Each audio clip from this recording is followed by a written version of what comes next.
What's going on, Aries? Welcome to your weekly forecast for the week of November 23rd through the 29th of 2020. Brian here, of course. Thank you for being here. Well, we got Neptune going direct in your 12th house. That's big this week. And then the rest is just this big buildup to this lunar eclipse that's going to happen next Monday, of course. Not this coming up one, but let's look at the chart for the Aries. We do have the sun. It's going to be at 7 degrees in the 9th house. So, for Aries, this is like a happy time. Like, even though the south node's there, expand your world. Like, don't get lost in what the world's doing, but expand your world and make your environment exciting. And with Neptune coming direct, you don't want to be delusioned by what the world's doing. You want to be able to, trust your intuition and, figure out what really does stimulate you in your own environment, but to make sure that there's this jovial, with the sun in your 9th house, this jovial kind of exploration of what can be. And that's, a very positive aspect. But I would say the same with Neptune going direct. It's like the delusion's kind of back on. And in the 12th house, it's definitely the unseen stuff. So I think you have to really not get delusioned by how your spirituality needs to look. We are in this somewhat weird spiritual space where very much people are like, oh, well, if you do this, you're not spiritual. If you do that, you're not spiritual. You're spiritual if you have your connection, and that's all that matters. It doesn't have to look one way. There is no box for spirituality. It's like you're either connected or you're not. So trust your connection. Trust that sensitive intuition, and don't be delusioned by what the world thinks that your 12th house, your spiritual house, should look like. That unseen energy. It's time to trust in that ultimate connection to everything, and to bring it to your environment. And that's super important. And I would say that relationships are a big deal, especially with Venus in the 8th house here in Scorpio. And Venus is going to make some wild aspects this week with an opposition to Uranus. And the moon will be there too for that. So there's definitely this I would say this shakeup in your world that's trying to connect you to the deeper things in life, the deeper soul connection with the people that are really meant to be there. There's some karma that needs to play out, and it's time to kind of let the universe with Uranus just bring it to you, and to not fight it, and to let it come in. Let something old come out if it needs to, so that something better can come in, or just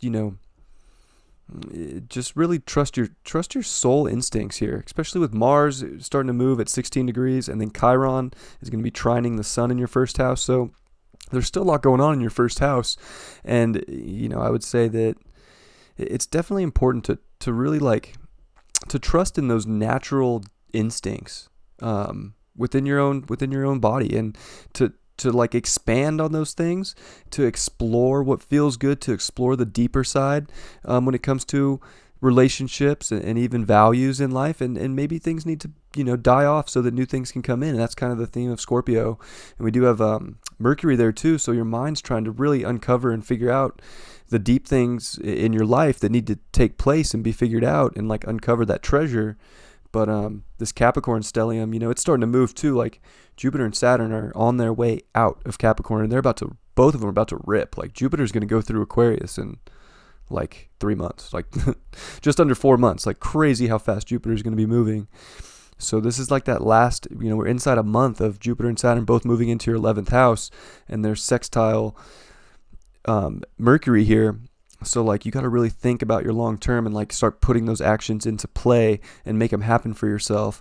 And that's priority number one is your future and your destiny, and you got to open up those doors and not restrict yourself from them, but at the same time put the plan in place to get there, and to put the intent into your mind, and to even put it out there verbally, what changes need to take place, and just make it happen so that you can really unlock doors within career, within goals. It's time to get the award in Capricorn. This energy's been here for a long time, and Capricorn's all about the step-by-step stuff to reach the top. Now it's time to go get the award. You've put the work in, go get the award. Don't be delusioned by it, and then make sure that you're making your environment what you want, and you're not delusioned by what the world's doing here, and that you're strong in your intuition and your connection. And, it can be a powerful week. And Uranus is going to kind of shake things up. Uranus is also going to be quincunx the sun in your ninth house here. So, like, I would say that the world is going to be shooken up, and you have to have your desires in place. You have to have your values in place, and you have to be willing to release any values that don't fit into your immediate environment and that aren't stimulating, whether it's relationships or physical items in life. Like, there's a shakeup this week in that aspect, and you don't want to be delusioned by the environment that you could have by getting lost in whatever the world is doing. So if things get shaken up, there's a message from the universe, and you just have to tap into that energy and not be delusioned by maybe what the world or what the bigger thing that's going on is, but focus on your immediate this week, Aries. Big time energy there. You got Temperance. So I think it's definitely time to like really see the beauty in life and be patient, but it can feel like patience isn't like there's no time for it, almost like you kind of just need to like make it happen and make the beauty now. And that's not necessarily the case. Like, the universe is going to bring you all the goodness when you're ready for it, and you just have to open up that door to get that gift. And like, that's the patience, is just saying, I don't need it tomorrow, but like I'm open to receiving, and I'm open to getting the beauty, and I'm open to getting the nurturing from the universe that's going to take my environment to the next step, that's going to bring me the confidence, and that's going to bring me ultimately the value that I deeply desire. And I would say that is kind of the energy for sure that's going on with the Aries. I know Aries and patience is kind of a funny thing in general. It's like go, go, go, go. Patience is good. Cardinal energy. 2 steps forward, 1 step back. And I know that sounds terrible, but it's actually really helpful, and that 1 step back propels you further with those next 2 steps. So it's good to remember that, but also intent. Put it out there for what you want, your desires, your legacy, like the ultimate goals in life. And it can come true if you have that connection. You're not getting lost in some weird space. I love you all very much, Aries. Hope you have a great week. I'll see you next time. Peace.